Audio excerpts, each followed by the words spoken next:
stond op met een hongerke, na een nachtje uitzonderlijk goed maffen. Wou mijn Adonis lijf trakteren op een portie schadelijke spijzen. Ik zag het is pas 7 uur en ik mag pas eten na de noon. Welke grapjurk had me nu weer geïnspireerd om een intermittent fasting te doen? De slaap zit nog in mijn lichaam. Op zoek naar de kick neem ik koude douchen. Blijkbaar is de frost gezond, dat kwam van een of andere podcastguru. Nu stond ik voor de deur, klaar voor de dag. Ik heb honger en koud. Ga blootvoets naar het werk, ook al is het -5. Moet aarde met de aarde, heb ik ongelijk. Wat moet een mens ervan vinden? Wel kader best vasthouden. Op Insta elke dag aan de doctrine. Misschien moet ik even op pauze. Even op pauze. Even op pauze. Even op pauze. Even op pauze. Even op pauze. Bon. Misschien is vast niks voor mij en moet ik op zoek naar een ander plan. Waarom niet gewoon normaal doen, denken ben ik ziek of zo, maar misschien dat alles nog beter kan. En ik zit nog altijd met een hongerke.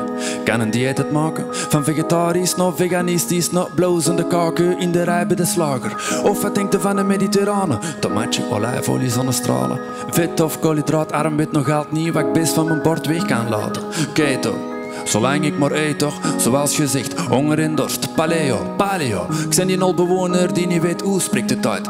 Glutenvrij, kan er nog wel bij. Ik ben voor veel meer intolerant, TikTok, elke dag ander dogma. Hey, misschien moet ik even op pauze, even op pauze, even op pauze.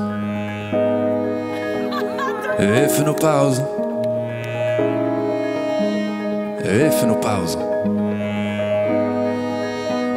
Even op pauze.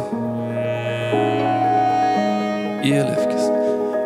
Berichten, adviezen, goede raad. Allemaal één voor één met data gestaafd. Opvolgen of in de wind slaan, keuze kiezen, winst of schade. Wat moet een mens ervan vinden? Wel kader best vasthouden. Hey, effit, nooit ons suiker en cafeïne. Dan deze gaat even op pauze. Even op pauze. Even op pauze.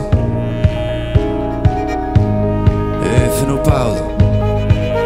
Hey, even op pauze.